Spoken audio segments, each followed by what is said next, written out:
Good evening, everybody. I'm Pierre Roberge, the Daily Trader. It is January 13th, and we are going to take a look at Palantir stock from a technical analysis perspective.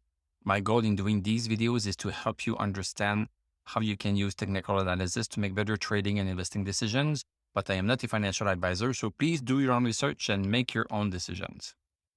Okay, so Palantir still not doing quite well. Dropped down close 71 cents, 4.25%.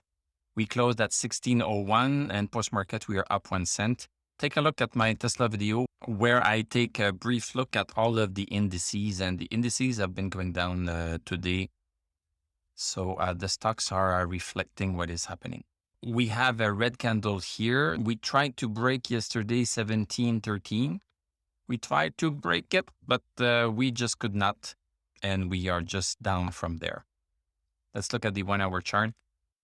So this is the first candle of the day. So a bigger drop during the first hour, and second hour, we see some buying pressure, but then from the second hour on, even at the first hour, stochastic was below 60 and the stock just went down. So nothing much else to say. And on the daily chart, stochastic at 16, everything else is pretty bearish. So I don't know where the bottom is. So what happened right here was just a little bit of a pullback, but a pullback that does not have a stochastic at 60 is not the pullback that is very significant. And indeed, this is what is happening today. So let's just watch it drop. Thank you very much for watching. Thank you for liking, commenting, subscribing. You can click on my TradingView affiliate link. You can also become a YouTube member.